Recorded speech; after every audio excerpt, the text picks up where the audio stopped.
Welcome back to another episode of Real Talk Live. I'm your host, Krypton Cage, and I'm joined here today by my co host, the Viking. How are you doing?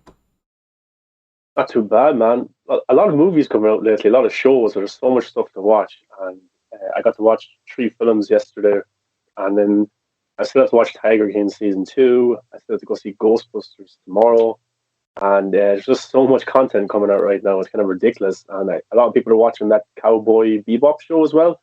I never, I never watched the animated version, but I watched the trailer came up when I was waiting to watch something else yesterday, and it actually looks pretty cool. So I might have to check that out as well. Yeah, it looks cool, but I haven't seen, like you said, I haven't seen the original show either. So I don't know. There's a lot of stuff to catch up to, so I have to do that first. Starting Yeah. with hold on. What's the first one? Yeah. Starting with Pam and Tommy. So this new trailer came out, and I'm gonna be honest. I know nothing about what happened and when it happened or why it happened or whatever. My only frame of reference is this trailer, and it looked interesting. It kind of gave me an idea of what happened. I'm not too familiar with Pamela Anderson as well, so I am not too keen on how similar she looks, but the makeup is amazing. She does look amazing. Yeah. Like very similar. But I don't know those two people, so for me it was just a normal trailer. But you know more about them. Why don't you talk about it? What do you mean by that, Casey? I know more about them. Because you have to be careful apparently here this is because, so apparently this is a very famous event that happened when we were kids and stuff. So yeah, I yeah. didn't know about that. Well, So yeah. okay, so this is well, Pamela Anderson and her boyfriend at the time, Tommy Lee. They made a sex tape and it got leaked and it got taken out of their house. This was the first huge celebrity sex tape that came out. This was huge at the Oh. time. And then a few years after, Kim Kardashian's one came out, and then there's probably hundreds of them you can find. But this was the real first of that kind, and it was huge at the time because Pamela Anderson was huge in her own right from Baywatch. She was everybody's dream girl and stuff like that. And of course, Tommy Lee was in the band Motley Crue. So two huge stars, and this has leaked, and it was people were purchasing it, and it was making a lot of money. And of course, first it was illegal, and just kind of it was just amazing how it all happened. But this biopic, where Sebastian Stan plays Tommy and Lily James plays Pamela, the trailer came out a few days ago, and it actually looks like a lot of fun. It looks like so much fun. You got Seth Rogen in it as well, and this seems like the perfect kind of role for Seth Rogen to play. You also have Nick Offerman. You might know him from the Parks and Rec series. So they're all in this, and the trailer came out. It's going to be more kind of a comedic look at it, but it's also going to look at Pamela Anderson's side of things as well, how she felt first time it kind of came out and how it affected her and her life. But then again, was it leaked on purpose at the time? We don't know. Some people think the Kim Kardashian one was leaked on purpose as well, so she became famous. And now look at her. I don't know, but I don't know if it's true or not. But basically, the premise for this show is it depicts the marriage between Pamela Anderson and Tommy Lee following the release of their infamous unauthorized sex tape, which was recorded privately during their honeymoon. So somebody broke into their house. I don't think they were looking for the sex tape. I don't think they knew it existed, but they broke into the house and they found this tape, and then they brought it home and they started to watch it, and they found out that it was a sex tape, and then they sold it, and then it just went off from there. So that's what this show is doing. I think it's going to be on Hulu, and it's going to be a limited series. But the trailer came out and it looks like a lot of fun. Looks like it's going to be a comedy. And Lily James has transformed herself. Sebastian Stan has transformed himself as well. And they look to have gone fully in for these characters and just this story. So, yeah, I don't know if it's going to have much dramatic moments to it, but it is a pretty serious thing getting your tape leaked like that. And why did Seth Rogen's character and Nick Offerman's character decide to sell it, make money from it? Why did they want to break into the house in the first place? These are all stuff that I don't know. And then how did it affect Pamela Anderson and Tommy Lee when it happened? So yeah, and if you are curious, you can probably go and look up the tape online if you want to check it out. Interesting. If you want, for research purposes before the You got to series be comes out. accurate to the source material.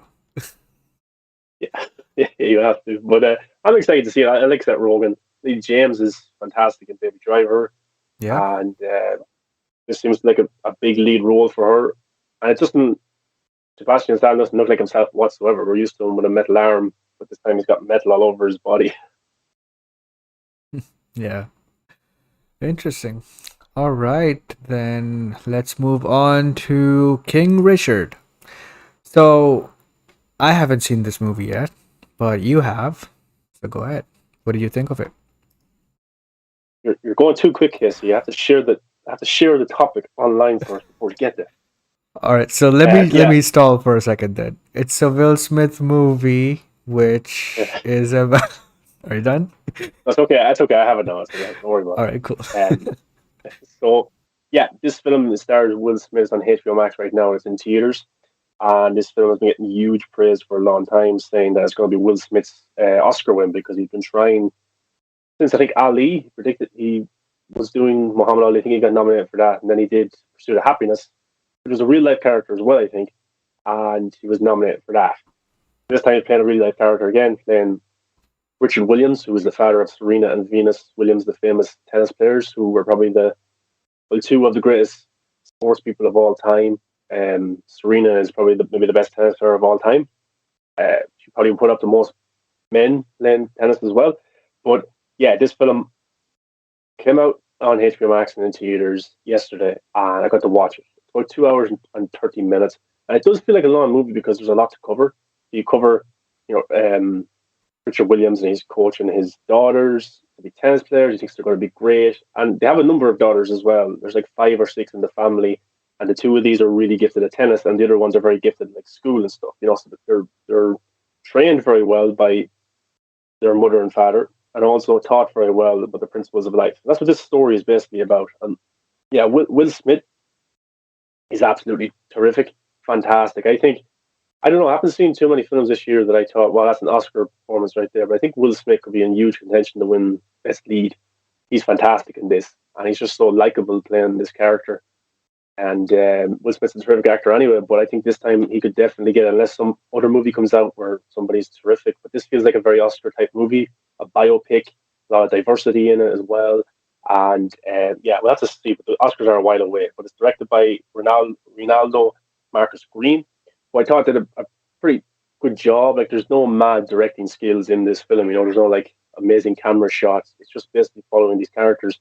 And the tennis is actually done pretty well. It's very realistic. Well, they obviously play tennis for real, but it looks like you're watching an actual tennis game as you would on TV. So, They have yeah, I think matches? yeah, there is matches in it, and I like that as well. Nice. There's a few matches that are like pretty quick, but then there's one big match at the end which goes on for a while, and I didn't know the story of it. You don't know what way it's going to go, so that was pretty interesting. John Burtnall is in it as well, from The Walking Dead, Wolf of Wall Street. He pops up in little small roles here and there everywhere in our movies. But yeah, he plays a tennis coach, and he's fantastic as well. His character kind of has like a presence to him, and he's very quirky, and he's just a character, and he does very well with him. But yeah, the story, like, it's a simple enough story, just following King Richard Williams coaching his daughters in tennis, not just in tennis but also life as well. And there's probably a lot to learn from how he teaches his kids principles and how he stands up for them and what's the best for them. And it's just a very interesting story. And I didn't know a lot about it. I didn't even know their dad was their coach or anything like that. And their father is still alive as well, which is pretty interesting. And he gets to see himself in a big movie with Will Smith playing him, so that's pretty cool. So yeah, I think it's a fantastic movie and definitely worth a watch. Yeah, I'm going to check it out as well because I like tennis. Although I don't watch matches and stuff, I do like the game, and I always love movies about, these inspirational sports figures and, musicians and all that because Yeah, they're just very inspiring. So yeah, yeah. I'll definitely check it I, out. and they like I don't watch tennis a lot or American football or basketball, but I love those types of movies because they Yeah, make them very well. And it doesn't matter what the movie's about. If it's a good movie, you're going to be interested exactly. in it. So I think they did an awesome job here, and they show, and it's about tennis as well. But it's about these characters, but they showed a lot of tennis, which I think was good as well. It showed the character play tennis, and the oldest sister, Venus Williams, she kind of she set the pathway for like women and women of color being in sports like this and doing well for themselves. She kind of opened the door for everybody. And Serena Williams, who is the more successful, she's won a lot more trophies and stuff like that, and she's regarded as probably the best of all time. But she wouldn't be where she was without her sister. And the film does a pretty good job at showing that as well, because Venus Williams opened so many doors for everybody. And I think the film did a fantastic job at showing that, because in real life, her sister Venus doesn't get probably as much credit because she's a little bit older, and she didn't win as much as Serena. But I think she has to be applauded for what she did, and the movie definitely does that. So yeah, it's a good watch, a really good watch. I think it only follows this Serena Williams from age 11 till 14, the build up of them trying to become professionals. Yeah, there's a lot of the film. Also, really cool as well. Like, because these two kids are usually talented, so like business people, sponsorship will all want them, and their father does a pretty good job at defending them and protecting them from getting exposed to people who are just interested in money. And yeah, it's very powerful at times. But definitely check it out. Recommend it, even if you're not a tennis fan. It doesn't matter. Awesome. All right, so next up it's Tick Tick Boom. It's a movie featuring Andrew Garfield, and it's out now on Netflix. Um, I basically know nothing about it Oh, except camera. that Oh, Andrew Garfield is in it. But yeah, I haven't seen the movie yet, although I'm not planning on watching it either because it's a musical and stuff. And I hate musicals, so yeah, I'm gonna skip this one. But you've seen it and you apparently love it. I've seen your tweets about it, so go ahead and speak about Tick Tick Boom. yeah. So yeah, I wasn't going to watch this either, but then Sean O'Connell, who works at Cinema Blend, and he wrote the Snyder Cut book. He was praising this movie hugely on his Instagram. I follow him on Instagram, and he said it was maybe his favorite film of the year. I was like, really, really? And so I watched the movie, and it is a musical, and I really like musicals. And before anyone starts laughing, you see, they're pretty good movies. They're pretty good. Like A Greatest Showman for me is a fantastic musical. If you've ever seen that, I watched that in theaters and was blown away by how good that film was with Hugh Jackman. So much fun, and I'm in the mood for musicals a lot. This when new ones come out, so I watched Into the Heights. Didn't watch it. I didn't like it. Didn't really finish the movie. Just didn't vibe with it whatsoever. Then I watched Dear Evan Hansen a few weeks ago, and it's good, but it's not what I was expecting. And those two films had so much hype around them because they're musicals, and I think maybe stage plays as well. But this one didn't have as much hype around it, and I think this excels what the other two movies were trying to do, or what everyone was talking about them, what they were going to do. This film is brilliantly done. It's really, really well done. And Andrew Garfield is fantastic. And I think they played this in theaters, so I think he will be eligible for awards. And I think he'll definitely win at least one or two awards after his performance. I don't know about Oscars; it's hard to know, but he's playing a real life character as well, which I'll talk about. Yeah, but the original songs are a lot of fun. And the character who Andrew Garfield plays, he makes songs out of anything. So he could be having cereal and he makes a song about his cereal. He could be in a room with 10 people and then he makes a song out of their names. And that's really fun throughout the movie because it just jumps into song. But the film, like the other way musicals are musicals and everyone knows they're in a musical. And then in other films, they sing as part of the movie. Like if they're in a room and they start singing, like that's actually happening. But then when it's dramatized as a musical because it's a musical, it was hard to know what if they were doing it for real and in real life they were singing, or it was just dramatized for the movie at times. But yeah, Andrew Garfield's terrific, man. You love him from the Amazing Spider-Man movies and how much heart he brought to them.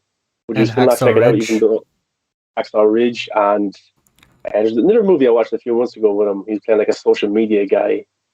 He was pretty good in that. But since you're a fan of Andrew Garfield, why don't you want to watch this one? Because it's a musical. I just hate it, man. I haven't even seen The Greatest Showman, which apparently is the best musical ever. Ah, Um, so good, yeah, so it's so good. yeah, it's just not for me. Yeah, so he's playing a real life character called John Larson, who this film um, is about the week leading up to his 30th birthday, and he wants to be great. He wants to make it to Broadway, and he's trying to finish his musical in time for this big show where like these writers come and these critics come and they look at his like a mock of his musical, and then they decide if he's good enough or if they're going to buy it and put it onto Broadway. But there's just one song that he can't crack to finish the musical, and the week leading up to the big day, the big showcase of his musical, he just can't quite get it, and that's what has him stressed trying to crack this one song, even though he can make songs about anything else. And he thinks that he has to make it before he hits 30 on Broadway, or he never will. He compares himself to some of the greatest singers and artists of all time. I forget some ones he mentioned, but he's like, oh, this guy here, he made it when he was 25, he was doing this or that. Or this guy here, when he was 28, he was here, he was doing this. He compares himself to other great people, and he thinks he has to make it before he is 30. So, yeah, he's trying to figure out this song. He just can't quite crack it. But it's a lot of fun. And there's a lot of heavy moments to it as well because a lot of his friends are homosexual and they get HIV, and some of his friends die, and there's a lot of heavy moments like that. And he's having trouble with his own relationship too with his girlfriend because he's got a big job and he can't give her the time and he can't give her an answer because she wants to move away to the big job, but he doesn't want to go. He wants to stay in New York because he thinks if he moves away he'll never make it. There's a lot of themes like that going on, and I think it's a well made film. And is it Lin Manuel Miranda? Is that his name, or Yeah, Manuel Lin Miranda? Yeah, there's a lot of hype around this guy because he created Hamilton, which I think is that the number one most viewed thing on Disney Plus. I yeah, think, he or made it's up there. Hamilton. He also made Into the Heights, and yeah, he also made this one. Yeah, I So think this three in was a the row. yeah, he directed this one first. He created the stage musical Hamilton, and yeah, he directed this one first. And yeah, I think he's a terrific director, and I can't wait to see what he does next. I'd give this film probably a hard 9, maybe even up closer to 10. That's how much I thought it was well done because like there was so much hype around Into the Heights, there was so much hype around Dear Heaven Hansen, but those films just didn't quite make it whatsoever. Tick Tick Boom for me, fantastic. I just really had a good time with it, and I was Andrew Garfield sings in this as well. He does all his own singing. It's not like Nice. it's not dubbed or it's not somebody else. It's actually him singing, and he does a fantastic job. Ron Howard was also a producer on this one too. But I'll just give you the main kind of plot for this one. Kind of follows John Larson, and I basically said actually everything that it has here. But yeah, it's Nessa Hutchins in it as well. She does a lot of singing, and there's actually one good scene between her and Andrew Garfield. One good number where they're singing. Fantastic to watch. It's a lot of fun. She's really, really good. She's a small role, but she's fantastic when she's in it. She should get more roles because I think she's very, of course, very watchable on screen. But she's a fantastic actress and singer. So she played off Andrew Garfield pretty well in that scene. But yeah, I think it's worth a watch. But if you don't like musicals, you probably won't like it because there's a lot of singing in it. Yep. But there's also a tragic side to the story, which I don't want to spoil because some people might not know the story. And near the end of the movie, you actually find out what happened, and you're like, "Oh, that's really unfortunate. That's really bad." So I don't want to spoil that part in case it takes away from people watching the movie. But it's on Netflix right now. It's in some theaters, and Andrew Garfield is terrific. And it's a shame because everybody's talking about Spider-Man, his return as Spider-Man, and nobody seems to be talking about this movie, which is a shame Yeah. because honestly, his Netflix is performance, getting a better marketing for that though, because yeah, obviously he's being talked about both, in both movies. yeah, honestly, his performance is so good here. I'd rather, I don't know, it's hard to say because he's the star of this movie and he's terrific. I don't think anything he does in Spider-Man 3 and No Way Home will top what he does in this movie.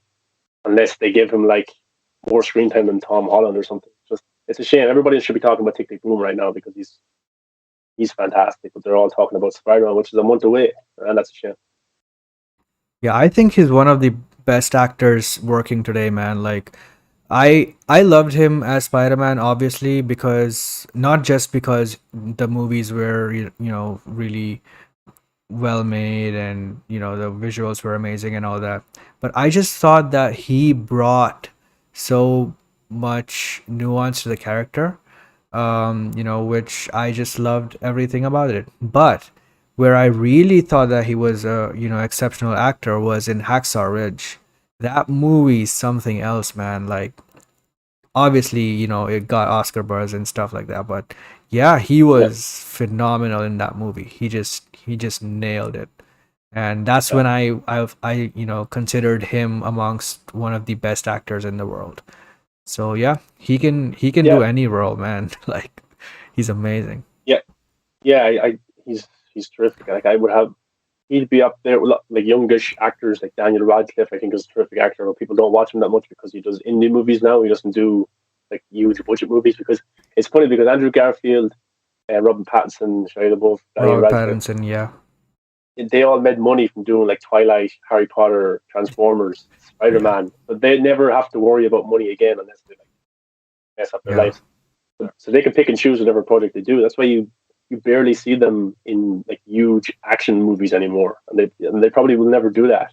Well, Robin Pattinson came back to it, but eventually they will. But they always go to do these smaller budget movies because it's more acting to them, and it actually improves their acting because Robin Pattinson and Daniel Radcliffe, after their used franchises, went and did indie projects, and they're terrific actors right now. And I would have Shia LaBeouf, those actors, Andrew Garfield, all in the same kind of breath as youngish enough actors who are probably the best in the world. Um, you know, Yeah. honestly, they are because just I'd watch anything that any of them are in, and they're always going to give a good performance. Yeah. All right, so with that down, let's move on to the next topic, which is an Apple Plus series called Shrink Next Door. All right, so okay, so I just binge watched this like a few hours ago, and I Yeah, started watching a few hours ago, and I just watched all four episodes. I actually wasn't gonna watch the fourth one. I was gonna save it on when the finale comes out, but after watching the third one, I just had to watch it because it's so interesting, and it keeps bringing in new stuff that you won't expect from this kind of show, and it's there's so much crazy. story here. Yeah, and look, obviously these two are pretty good, Paul Rudd and Will Ferrell, and the performances are great. But tell us what the show is about, basically. Yeah, I just want to say, like, cause I was going to watch this show anyway because I'm a huge Will Ferrell fan. I'll watch him in anything. And once I heard this was a drama, I was like, oh, this piques my interest even more because I think the comedic stars like Bill Murray, Adam Sandler, Jim Carrey, Will Ferrell, Paul Rudd, guys who were known for comedy, they give the most realistic, dramatic performances. The comedic actors give the most realistic, dramatic performance. I don't know why that is. That's just how I feel. Robin Williams was brilliant at it as well. And you have like the pros like Robert De Niro, Leonardo DiCaprio. They're a different type of actor altogether when they do Yeah, drama. But when comedians do it, it just seems so realistic. That's how I get with it. But I watched the first three episodes when they came out on Apple TV, and I had to do like a review on my channel about it, just talk about my first thoughts about it because the story is insane. Because I read up on the story after, and I knew there was a podcast, and I just had to talk about it. But yeah, I don't know if there's much hype around this because not a lot of people watch Apple TV stuff, which is a yeah, shame. it's really Because unfortunate. Apple like TV is I don't, fucking amazing, dude. yeah, so I don't know if I'll cover every single episode because I don't think too many people are interested that much. But that's a shame. Yeah, But um, yeah, so the main story is the story of Marty and the therapist who turned his life around. Then he took it over. When he meets Dr. Ike, Marty just wants to get better at boundary. Over 30 years, he'll learn all about them and what happens when they get crossed.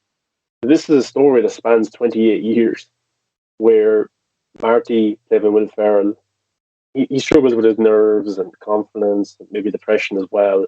his parents have just died, and now he is the owner. He's the main boss of this fabric business that his parents had, and he's got so many responsibilities, and he's very hard to make decisions.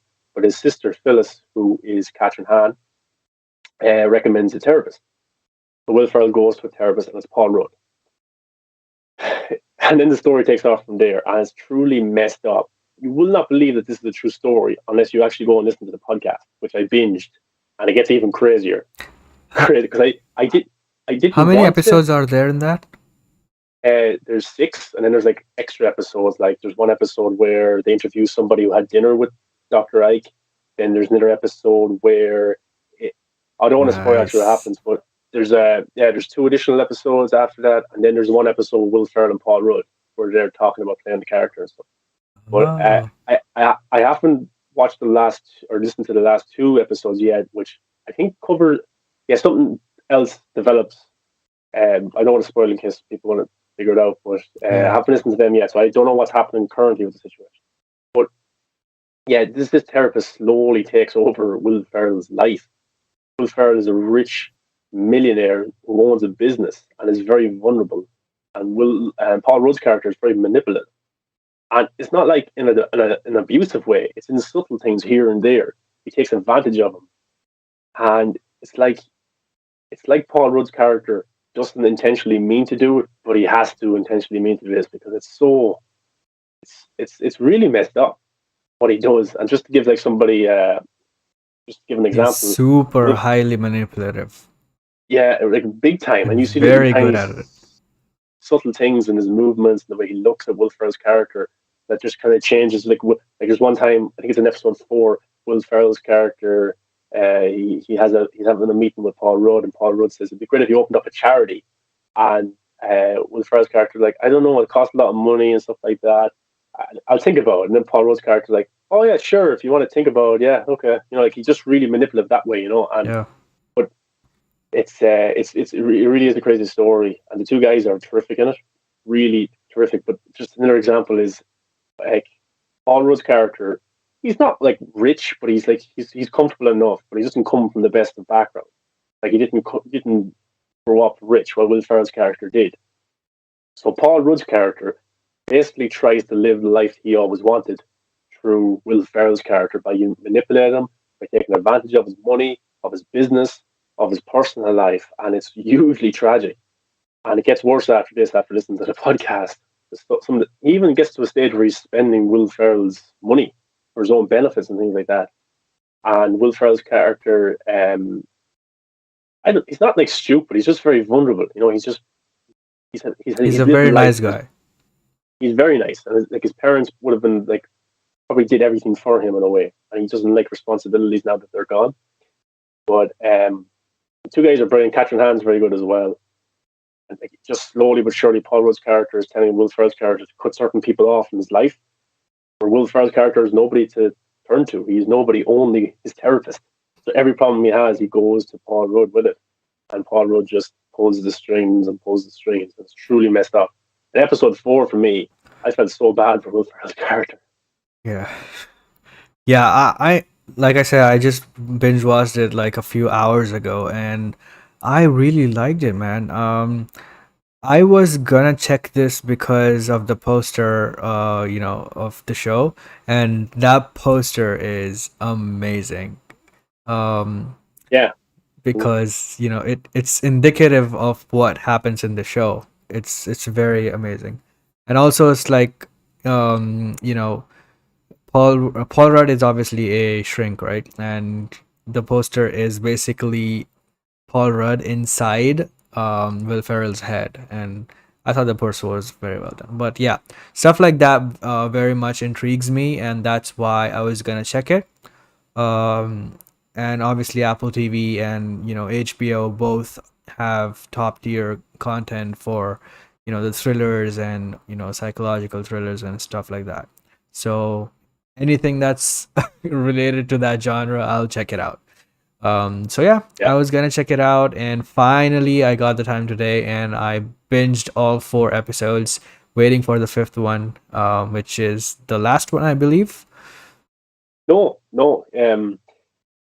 there's 8 episodes altogether. Oh, really? Yeah, I it thought gets there were worse only from here, man. 5. No, there's 8 episodes. There's eight. Holy shit, that's Yeah, awesome then. but like I watched the first 3 episodes and it killed me because I have to wait weekly for the rest of the story. So that's why I was Yeah. like, oh, should I listen to the podcast or not? But I gave in and listened to the podcast because I wanted to know what happened next. But yeah, like we're only in the early stages of this. We're only in the like year Really? one, year one of it. There's like 20 years to go, man. Over 20 years to go. I And was thinking that it's going to end in the next episode because, um oh, I thought the story was going to be over soon. Damn. no, there's way, it gets worse. There's way more stuff to go. And like, because the opening scene of the entire series is actually in Yeah. 2010 at a party. And Paul Rudd's character is running this party. There's a pool, there's like a big, big expensive party, massive mansion. And Yeah. he's running the party.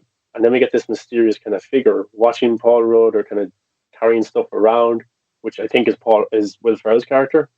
Yeah. So man, like we're only in 1988 right now. We still have a long way to go. Nice.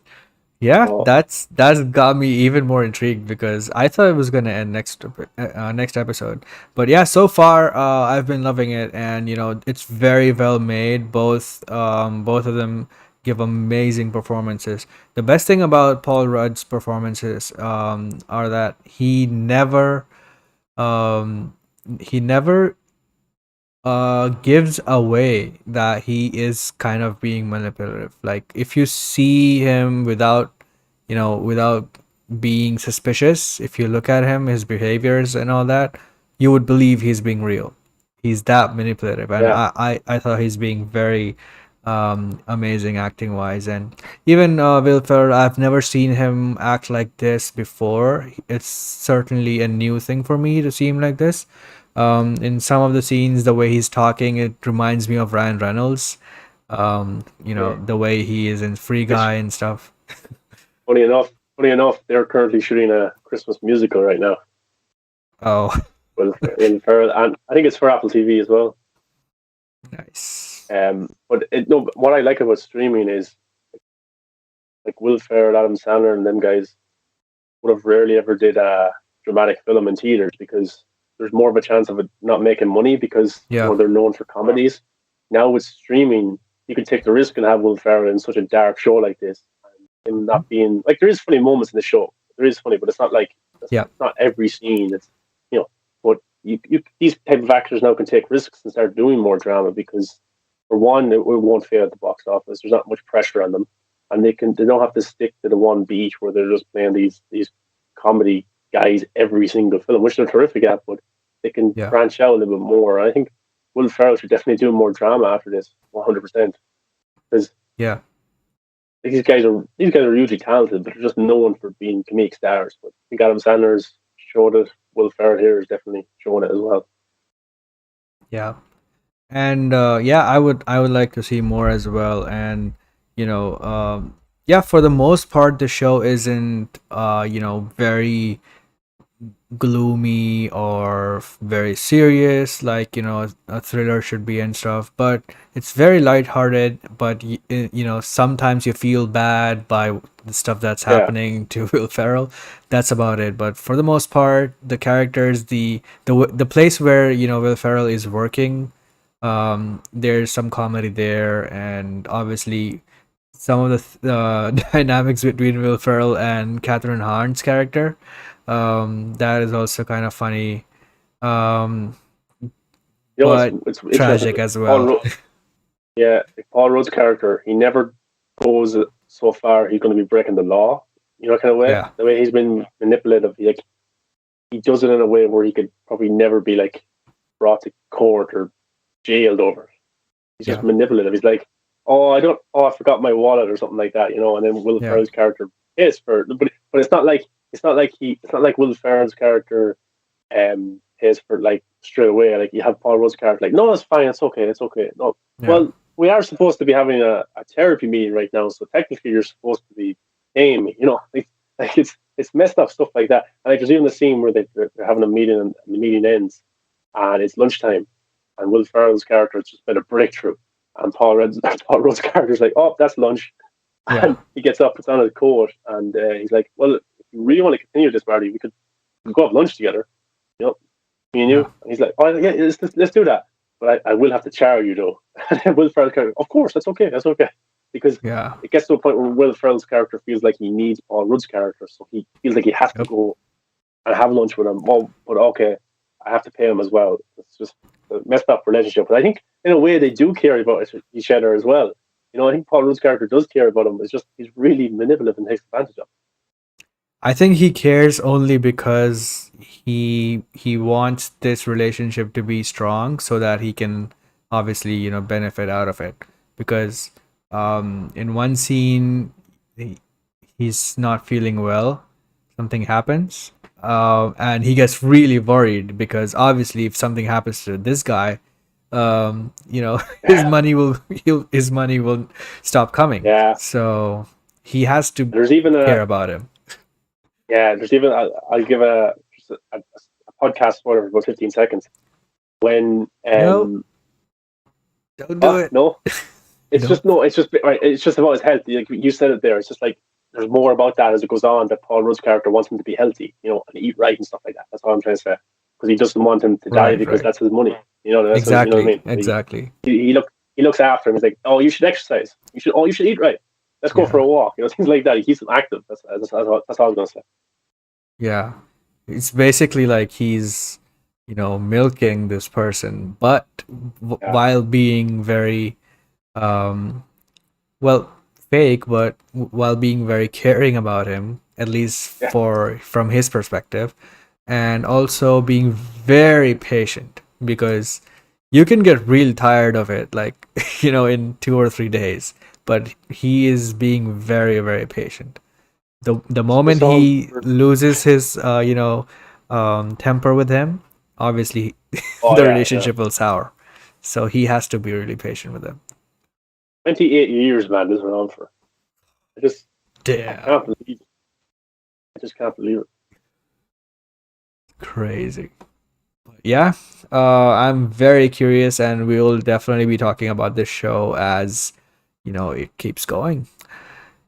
So yeah, next topic here is Last Night in Soho. And yeah, yeah. So firstly, Edgar Wright is one of my favorite directors. I think he has a very unique style in directing, especially with his Cornetto trilogy, because those three movies are just amazing in the comedy genre, because he not only uses um, different camera techniques for those movies, he also uses sound very effectively. Like, one of his signature things is using sound design for comedy. And that was one of the best things in in the Cornetto trilogy, because nobody else does that. Nobody else uses sound to that effect for comedic purposes. But he does it for like the entire movies and stuff. He also does it here, but not for comedy. He uses it for accentuating the thriller and the horror elements in this movie. And I really enjoyed that. But apart from that, yeah, he's one of my favorite directors. He's done another amazing job with this movie. At first, I was not feeling where this is going, because it feels very normal, like a normal casual movie that you watch. But as soon as the second act starts, it goes into weird, psychological thriller territory, and I just love those kinds of movies. So this was right up my alley. And yeah, both actresses are amazing. I obviously love Anya Taylor-Joy. She's amazing.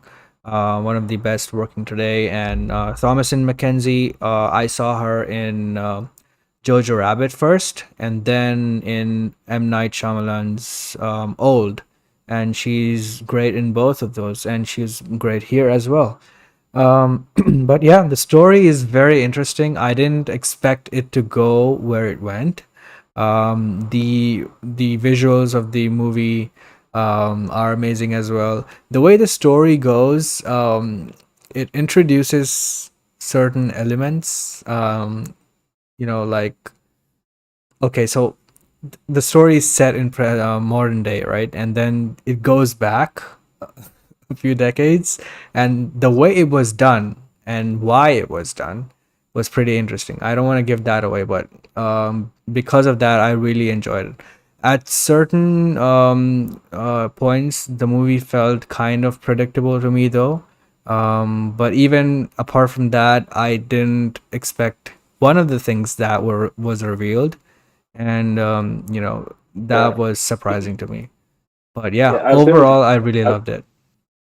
I was able to guess the twist, like the Main twist. I was able to guess what was coming, but I didn't guess I didn't guess what was coming on top of that Yeah, with me too. character like that part. I didn't guess that because we're back in the 1960s. Obviously, you're going to meet some of the characters in present day. I could guess which characters they were and stuff like that Yeah. early on in the movie, but the bigger twist was I didn't expect that. I was pretty messed up. But like the main plot for this episode is an aspiring fashion designer is mysteriously able to enter the 1960s where she encounters a dazzling wannabe singer, but the glamour is not all that it appears to be, and the dreams of the past start to crack and splinter into something darker.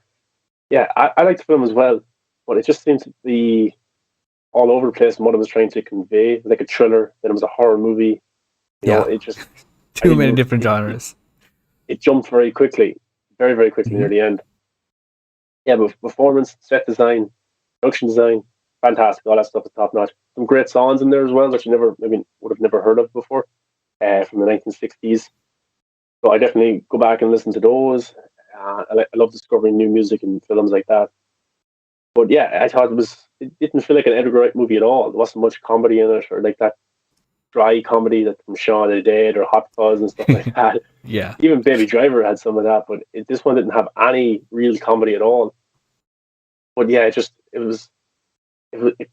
was very found it very hard to convey what it was trying to say because there's so many things happening at once. But yeah, I think it's a solid movie. Definitely worth a watch. Just didn't really like the ending It's a that much. very unique kind of a movie, the way Yeah, the plot goes. yeah, it is. It is. And you don't know what to expect. And what does this mean? How is this happening? But I think it's a really good film. But it's the ending Yeah. kind of soured it for me a little bit in terms of what I was trying to do.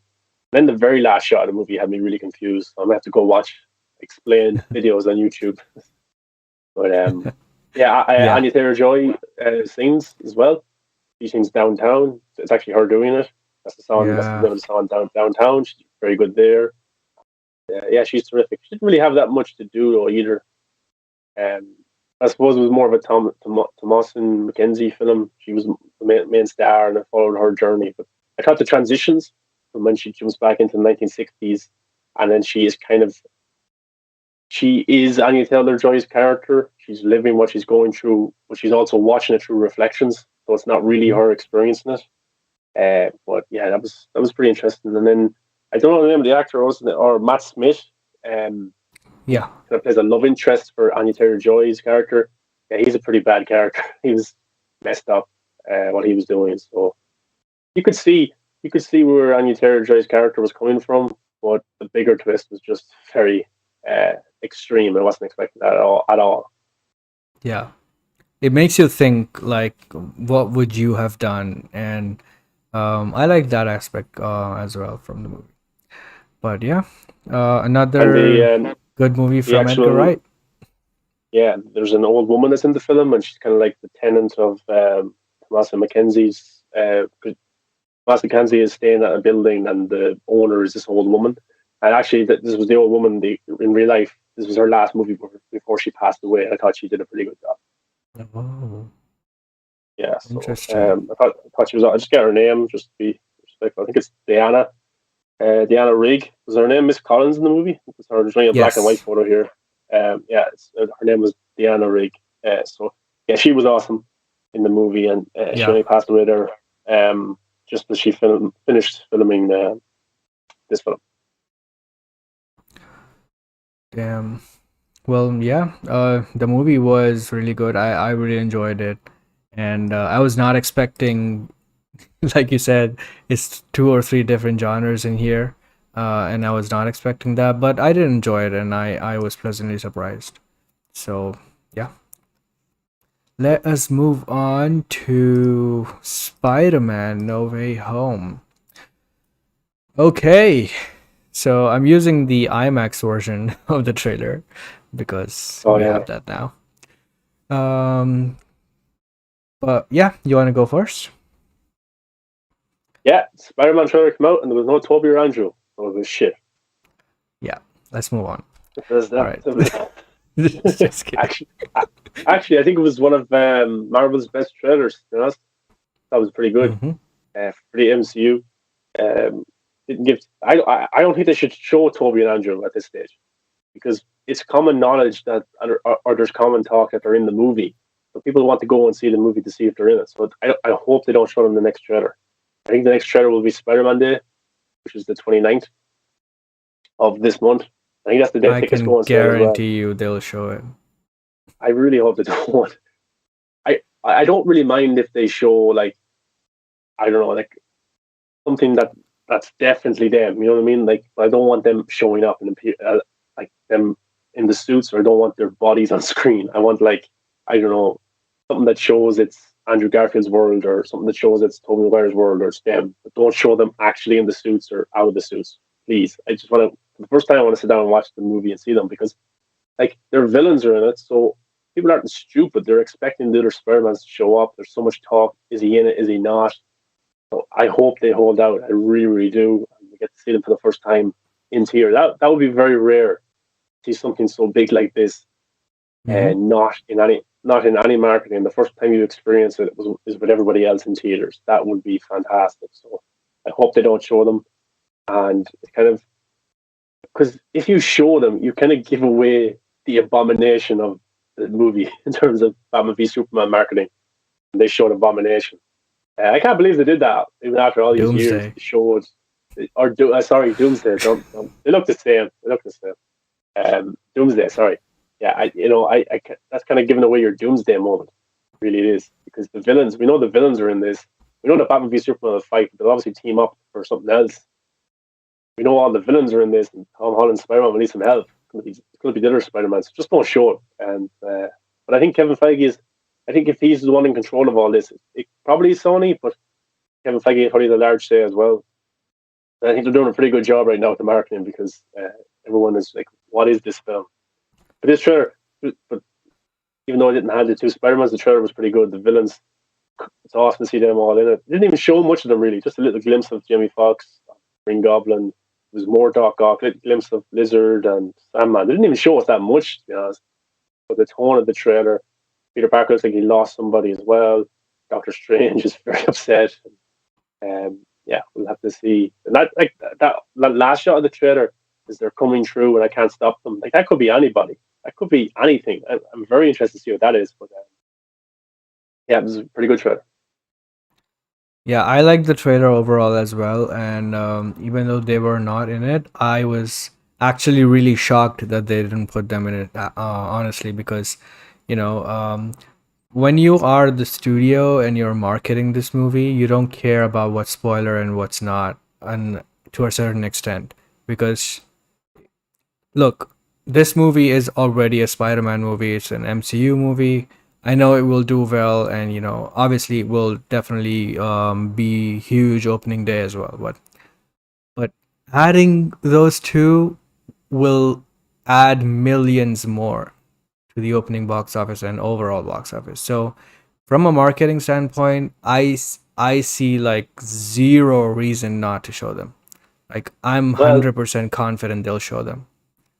look at Venom 2. Look what the post credit scene did there for that movie. So if Mm-hmm. we're able to hold out until because I think it's strategic as well. I don't think they'll show them in the next trailer. Here's why. We I get it think 2 days they'll early. 100% show. We get it 2 days early in the UK and in Ireland. And Mm-hmm. now you could argue they'll show it on the 29th, the next trailer, because it's coming out early in other places and don't want it spoiled. But when you remember the hype around the post credit scene of Venom, because that came out like 3 weeks earlier in the US. And we had to wait over here in Europe, other places for it to come here. There was so much hype around like, oh, the post credits, you have to see the post credits, and people went to go see it. That film did amazing box office. I think it made more domestically or more internationally than the first one did. I can't remember. It was one of them, but it made more than it did the first time around, which is crazy.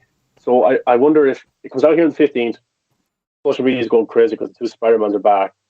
And then it gets out, and then people are like, oh my God, they're in, we have to go see it. The US and other places like that. That is risky because it probably will leak images and videos and stuff like that. I just think Sony will be looking at what happened with Venom 2 and think, well, that worked there. Maybe we should do something similar here. I don't think Venom 2 is nearly enough comparison because you put it aptly when you compare it to BVS, because that trailer with Doomsday is one of the best trailers of any superhero movie ever. And that's because it also had Doomsday in it. And when we look back now on CBM trailers, that is one of the ones that stand out because, you know, it had Wonder Woman, it had Doomsday, it basically had all the best moments. And, you know, they need to do that with this movie as well if they want to make that much money. I'm not saying that they won't make money if they don't show it in the trailer. I'm just saying that in order to maximize the marketing, you need to show them. I would prefer not to see them. I don't want to see them. Like you, I don't want to see them either. I want to see them directly in the theater. But I'm just saying, from marketing perspective, from Sony's perspective, I see zero reason not to show them. Like, I'm 100% certain the next time they will be showing them, the next trailer. Like Spider-Man Far From Home made $1 billion with Tom Holland. So the hype and the interest with Spider-Man is bigger than it ever was. Now I know with inflation and stuff like that. Like Spider-Man, Amazing Spider-Man 2 probably would have made $1 billion maybe, and Spider-Man with Tony Regard would have made $1 billion as well. But Spider-Man Far From Home was the first to make $1 billion at the box office. So the hype is already there for Tom Holland Spider-Man.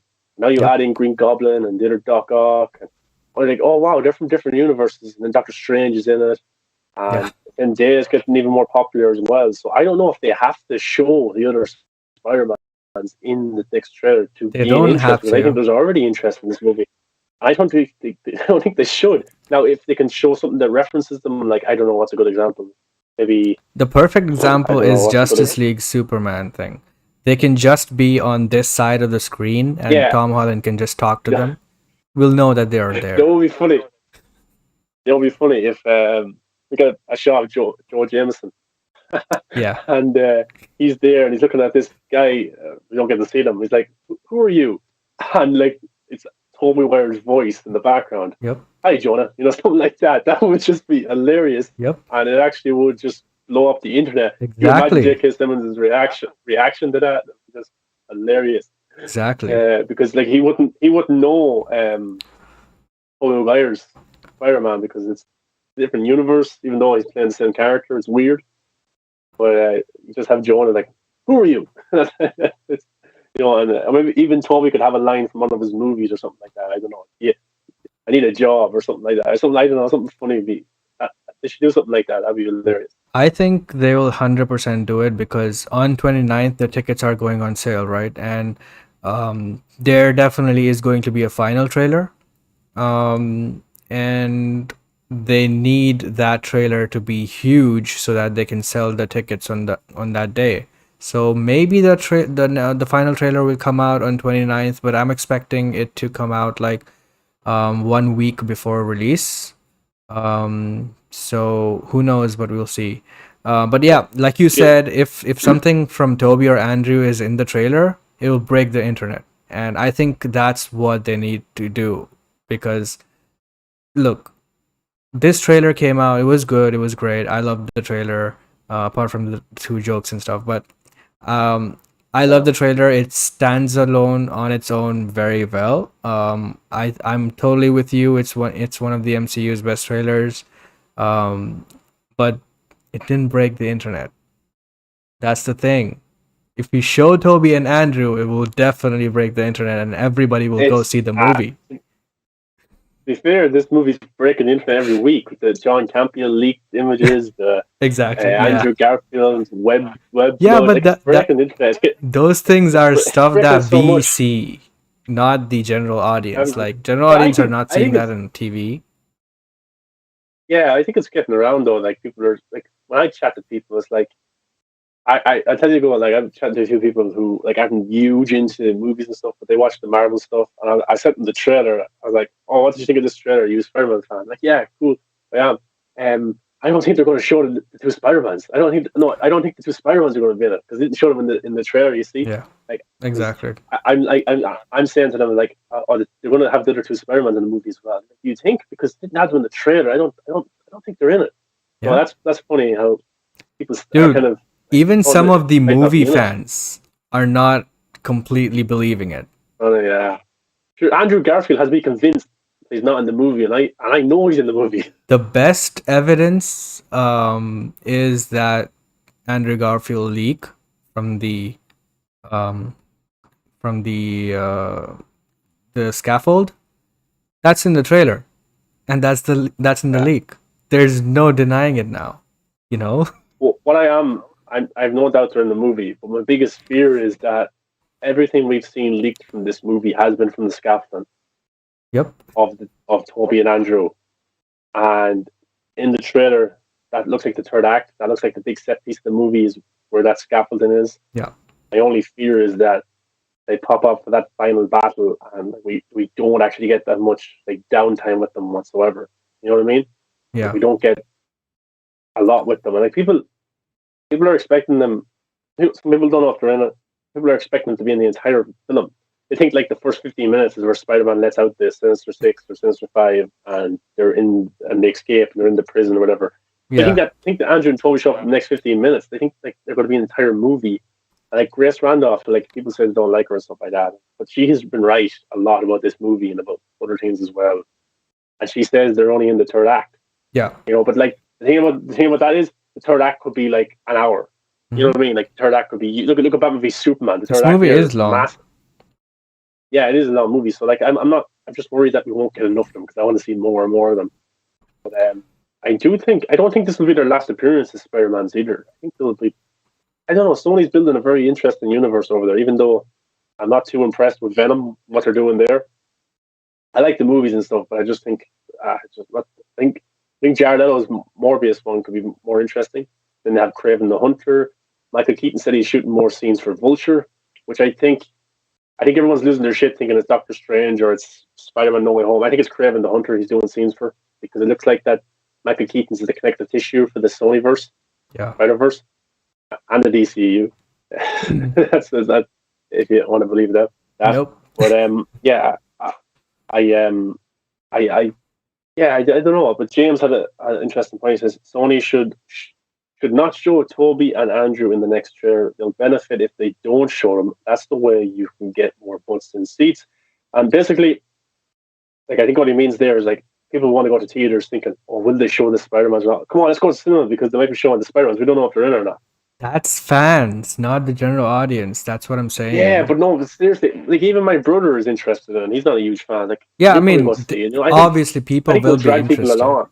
That's I only think because it's Spider-Man, and obviously it's the MCU, so it already has yeah, a built-in 1 billion fan base. and Tom Holland has a huge fan base, and the last Yeah, one made 1 billion. Doctor Strange is loved. I don't think they have to show them in there. the next year. I think they're going to get as many people as they possibly can opening night. Like if they show Toby and Andrew, they might get a little bit more, but I don't think they get that much more because Oh, there's I already think huge they'll hype get around this movie. millions more profit if they show. 100%. I don't know. Dude, I don't Tobey know, man. Maguire and Andrew Garfield? Are you kidding me? Tobey Well, Maguire is the yeah, well, OG look, OG in superhero who people grew up seeing before Batman, like Nolan's Batman. like like Christopher Reeve's coming back from the dead. It's crazy. It's It's amazing, that dude. I'm telling you, that might be one the frame of Toby bad in the trailer, millions But more. uh, what I'm trying to, like COVID is getting worse now again, as Yeah, well, that's which is a also a shame. problem. In Europe, I think Austria is going into a lockdown, and Germany is thinking about it. Here isn't too good either. So I don't know, man. Like I don't know if it's going to make as much money as it possibly could have, or if it's going to have as much people that can go as they want to go because of what's happening. Because it seems to be getting worse in a lot of places. I don't know about America. Yeah. It's still there in America. I have cousins and stuff from there, but it's not like taking over the world over there. So it might be the box office might be okay over there, but internationally it might be a problem. Well, we get 2 days early on the 15th. Yeah. And Enjoy, dude. I get on 17th. I wouldn't be surprised if they bumped it down a little bit 2 more days before that because the COVID cases and stuff like that. Want to try and make as much money as they can, but I'll definitely go see it on the 15th. And I'll spoil it for everybody, just like everyone spoiled Venom for me. That's 3 weeks. Yeah. Don't worry, I won't. But James says, did you all see Tom and Andrew hugging a recent event? Yeah, they were in. I think they're both of them were in New York. Yeah, and they shared a hug. I think they never did a film together, but I'm sure like everyone, they all know each other. They're all around the same age and stuff like that. They probably came across each other before. They weren't in the movie, but they probably met when they filmed Spider-Man No Way Home. But, that was pretty. What I love is Andrew Garfield's doing all of the promotional tour for all of his movies. yeah. Not just this one. There was another one that came out months ago as well, and he was doing promotional tour for that. Tom Holland's doing like Uncharted. He's got like doing Netflix stuff, and he's got Spider-Man 3, of course. And then there's Tobey Maguire, who is nowhere to be seen. Yeah. And Tobey Maguire doesn't like the media and stuff like that because it was like years ago. It was like him losing his mind over them. But I just love like nobody fucks with Tobey Maguire. It's just like, can you imagine Tobey Maguire being asked with Spider-Man? He'd be like, no, man, I'll ask again. Like, it's just He's like he doesn't play into it at all. Like he loves his fans and stuff, but he doesn't expose himself to be left open for all these questions like this, which is brilliant. But then again, his career hasn't been as big as Tom Holland and Andrew Garfield. As like he doesn't get as big as like just get massive roles like the other two do. Yeah. But I still think that this movie could be huge, and I'm looking forward to it. Yes, Sienna goes. Who do you think the 6 member is going to be from the Sinister? From the Sinister Six, since only 5 show up in the trailer. I think there are only 5. I'm hearing there's only 5. I'm hearing there is no 6 member, but they might be in the post-credit scene because nobody knows what the post-credit scene is yet. So that might be technically a villain that shows up. That could be part of it, but I think it's just the 5 we see in the trailers, which is I thought they would show the 5 in the trailers, and then there would be a surprise villain that nobody knew about. But they could have shot a quick Venom scene. Maybe he's in there for a post-credit scene because Tom Holland was in the post-credit scene of Venom 2. So if I was to say there's a 6 member, I'm going to say post-credit scene. I'm going to say Venom. I don't think Venom will be in the Sinister Six. He's not even a villain in the MCU or Sony, whatever. He is kind of a villain though at the end of Venom 2 in the post-credit scene. He's Spider-Man. Not. He is. Dude, he look delicious. The moment he meets Spider-Man, he'll be like, why would Venom be on the Sinister Six side?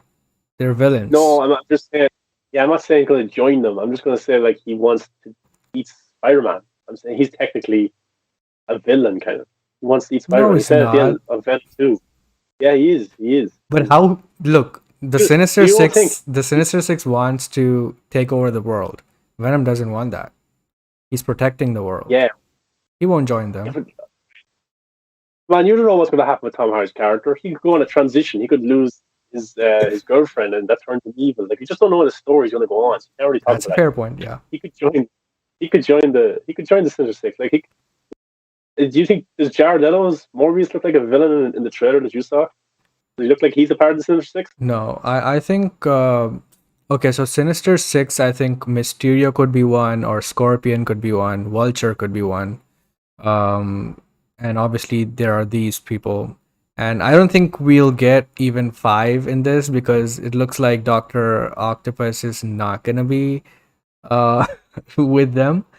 I think he's probably helping Spidey or something. But I think Sony is saving Sinister Six for their own Sinister Six movie because they've been trying to get that going since the Amazing Spider-Man movies. I don't think they'll do that in this movie. It's going to be interesting though, because are they going to keep around Toby, Andrew, That's what. Tom, Yeah. bring in Miles Morales? Because like there's so much money you can make there. Yeah. Like with the multiverse, you could have a fourth movie in Toby's world, and he has to fight Kraven the Hunter. Like, that'd be cool. And you could have like a third one in Andrew's world where he has to fight Morbius. Mhm. And then like Tom Holland has to fight someone else in his next one. Like that's I know that probably won't happen, but that'd just be awesome. You could do that because of the multiverse. Then I think they'd all make money. Yeah, absolutely. All right, so let's move on to the next topic. All right, so before we move on, let me just take a quick 1 minute break. I'll just go get water.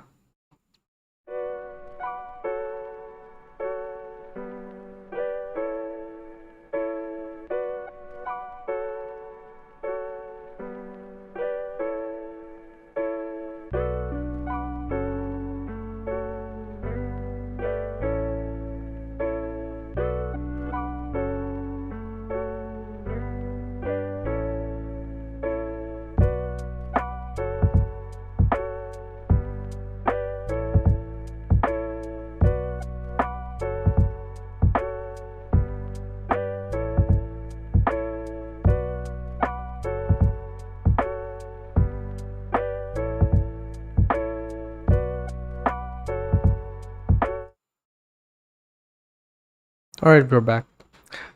Um, yeah. So let's move on to the next topic, and that is Obi-Wan. All I right. hate this. So Obi-Wan is a show that's Is coming this out. are we live? We, yeah, yeah. Yes. I hate Obi-Wan. I hate this show. I think it's going to be the worst thing ever. I hate Disney. I really hate Disney. Yeah, we're live. I'm watching this show. Yeah, no. The reason I'm saying this is because the trailer came out 24 hours before the official one did. I thought this was the official one, and I downloaded it and I put it up on my Instagram, and I didn't think anything of it, and I didn't go on my Instagram for a while, and I wasn't on social media. And it turns out that was leaked. Then I get a strike from Disney, and they strike my account on Instagram. So thanks, Disney. Sad. Well, I mean, you should have not posted it, maybe. You know? Yeah, but I wouldn't mind if it was like this groundbreaking trailer with so many badass moments in it. For me to lose my Right. account, which I've had since 2017, of 5,000 followers, and it was growing, it was getting even bigger, and the engagement was crazy on that account. And they they snipe it because of some artworks or some concept art. Where Yeah. where Hugh McGregor is just talking about the show, and Hayden Chris doesn't even show up, and they go and they strike my account for bullshit. I wouldn't mind if it was the greatest trailer of all time if it showed Darth Vader and him and Obi-Wan Kenobi having a Rocky v Drago style Star Wars saber fight, but no, it was people talking, and they decide, oh, let's just kill this person's dreams. Dickheads. Fuck Disney. Yeah. Well, Fucking donkeys. like you said, Fuck you, Kathleen Kennedy. but yeah, like you said, it was a very underwhelming trailer or whatever you want to call it. It was just basically concept art, and Evan was talking and Deborah Chow was talking. That's it. And yeah, Deborah Chow is amazing. Her episodes in Mandalorian were great, and she's doing this show, so I'm pretty hyped for that. But yeah, they didn't show anything, and that was a huge bummer. And I've been hyping up this show for years as well. And ever since like Disney bought Star Wars, I was like, please make an Obi-Wan movie. Please bring him back. And I've been campaigning for that on the side for years. And it happens. And I'd probably be the biggest fanboy for this show. And they go and delete my account. You'll probably get it back. Ridiculous. Don't worry. No, it's gone. It's completely gone. Completely gone. Damn. Oh, yeah. So we're boycotting. You're dead right, Patty Jenkins. Patty Jenkins. I stand with Patty Jenkins. Yeah. Well, speaking of Patty Jenkins, let's move on to her story now. And yeah, so this is not actually a rumor. Okay, this is a news piece by someone who used to work at Hollywood Reporter and now is running his own news site called Puck News. His name is Matthew Baloney. What's it called? Puck News. Oh, okay. Yeah. I heard something else. So he says Patty Jenkins reportedly had creative differences with Lucasfilm. Top filmmakers are dying to make a Star Wars movie until they sign on and experience the micromanagement and plot point by committee process. Jenkins wasn't willing to be dick around. Yeah, so we know that this is the typical Star Wars Lucasfilm process over there. Almost every movie under the Disney era has directors come in and go. The only one that didn't happen with is Rian Johnson, The Last Jedi, and my favorite one. And yeah, this I did not see coming because I thought she would actually ditch Wonder Woman 3 to do this movie, but the opposite happened. And I don't know how to feel about that. But yeah, she had a whole promo and everything, and now she's not doing the Star Wars movie. I was kind of looking forward to it because, Rogue Squadron is a pretty good team in Star Wars, and you could have made a really amazing movie there. But I guess it's not happening. I think this was on my most excited movie. Yeah. Coming from Star Wars. Like I like Patty Jenkins.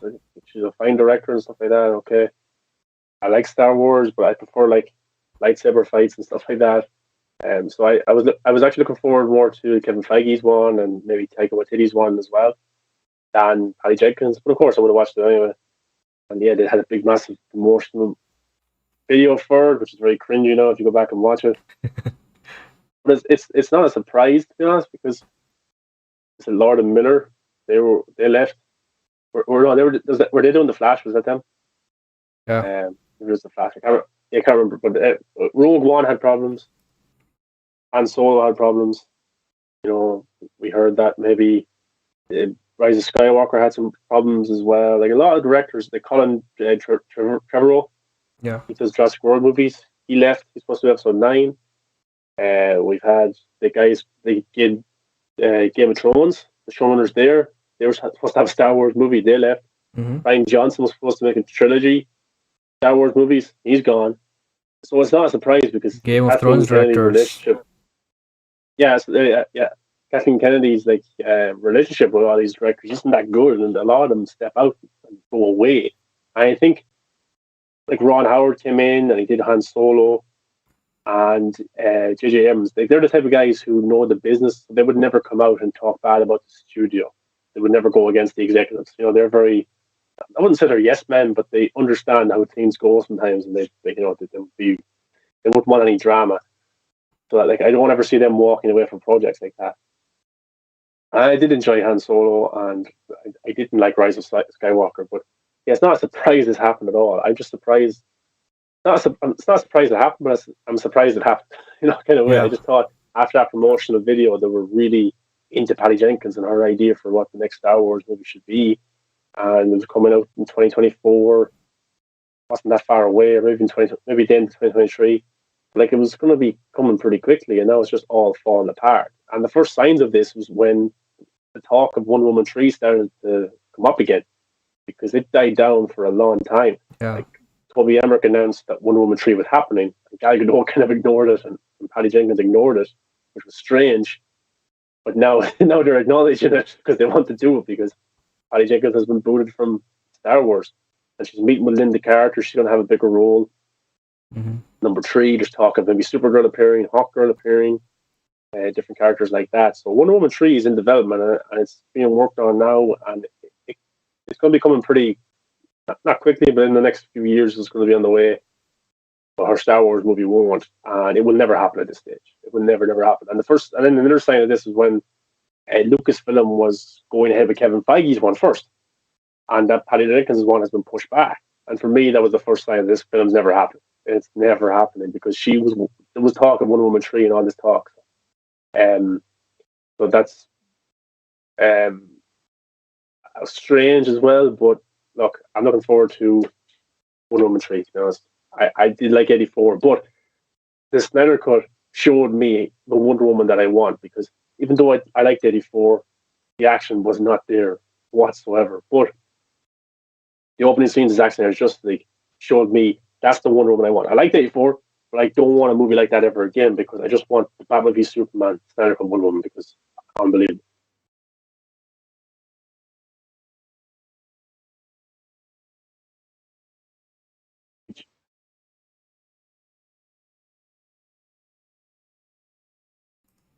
And I also don't think that this project is going to go forward with anyone else. But yeah, let's see what happens with this.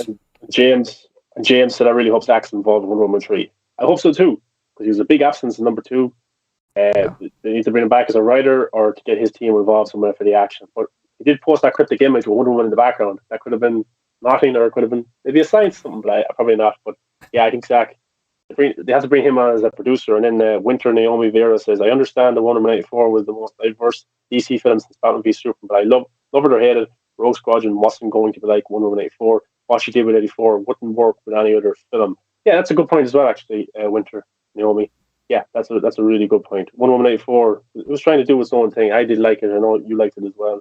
And yeah, the Star Wars movie would have never been anything like that. So if that's the reason she was put off the movie, then that's just stupid management from Lucasfilm, because go watch Monster, the Patty Jenkins did, go watch First Wonder Woman. All 3 of those films are very, very different. 84, so different from each other. So the next Star Wars ones she wouldn't have had those things like that. Maybe the stuff about love, but no, it wouldn't have been similar. So it's bad management from Lucasfilm. I think they've lost a very good filmmaker, and hopefully she can knock out the park with Wonder Woman 3. Yeah. All right. So moving on to the next topic, which is the Batman. And recently, there's been a test screening of Batman, and this is what some people said. So Ajep Arts from Twitter, he says, I hear Zoe Kravitz plays the best Selena Kyle ever, who has bisexual vibes. Riddler is amazing with multiple victims. It's like Reeves essentially made a huge Batman film, which is awesome, if you get what I mean. And then fantastic ending and teases and world building, which is awesome. And then next one is on fight scenes. I hear Batman is able to be brutal without killing anyone specifically. I'm told that while they love the warehouse scene a lot, they preferred the action bit here. I guess a way to help give people an idea on the action. And also, yeah, they make it pretty clear how brutal he is, and but how clearly he does not kill and hates guns.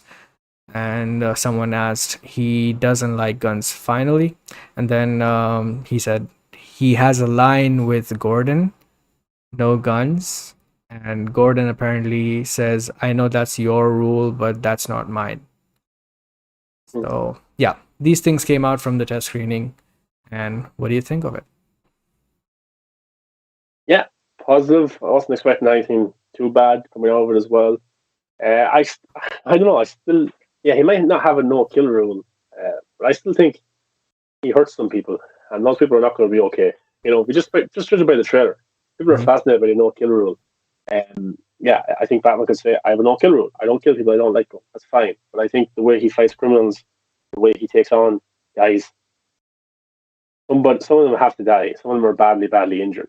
So Batman has always killed, and he always will kill because he's defending himself. He's fighting criminals in a very brutal way. So yeah, he may say it, and he may go out of his way to not kill people, but I think just the way he fights, just by the trailers, the ferocity of his fighting skills is unbelievable. So much anger there. So those guys are definitely pretty hurt. But yeah, so Kravitz is amazing. Uh, no doubt, yeah, they're all great actors. There's no doubt that they're very good in this movie. And just judging by the two trailers, it's obviously a great movie anyway. So yeah, I'm not surprised by any of this whatsoever at all. So yeah, it's just basic first reactions. Really, it's nothing too crazy. I think we'll know more when the critics get to see it and the first reactions come out of those. Yeah, I'm excited too, and like you said, these are things that we probably have already assumed, and but yeah, it's still good to hear, and yeah, looking forward to this movie as well. And as more comes out, we'll talk about it. Yeah, and James says, so in the Batman, we're getting another Joker. This will make 3 Jokers in the DCU and 3 Batmans as well, Mm-hmm.